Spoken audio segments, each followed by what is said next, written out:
Աստված հավատարիմ է, Դեյվիդ Վիլկերսոն, օր հունիսի 28, ծածուկ սենյակը,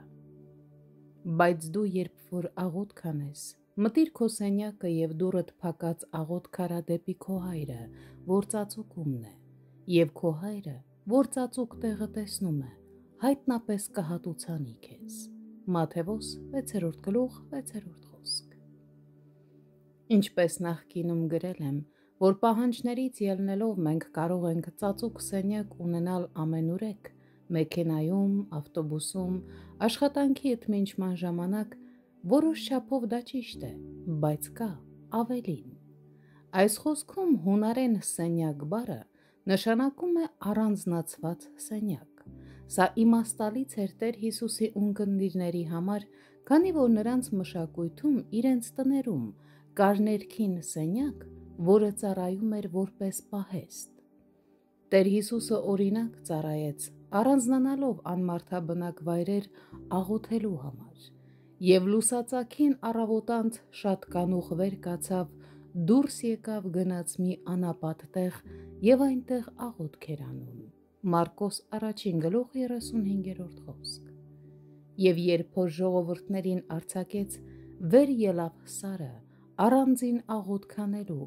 և երբ որ իրիկուն եղավ, միայն ինքն էր այնտեղ։ Մատթեոս 14-րդ գլուխ 23-րդ խոսք։ Մենք բոլորս ունենք արդարացումներ, որ առանձին չաղոթենք որևէ հատուկ վայրում։ Աստվածավախ պուրիտան առաջնորդ Թոմաս Մանտոնը գրել է. «Մենք ասում ենք, որ ժամանակ չունենք ծածուկ աղոթքի համար, սակայն մենք ժամանակ ունենք մնացած ամեն ինչի համար՝ ուտելու, խմելու, մեր երեխաների մասին հոգ տանելու, բայց ժամանակ չունենք այն ամենի համար, ինչը հիմք է հանդիսանում մնացած ամեն ինչի համար։ Մենք ասում ենք, որ մենք ծածուկ տեղ չունենք, սակայն Տեր Հիսուսը լեռը գտավ, Պետրոսը տանիքը,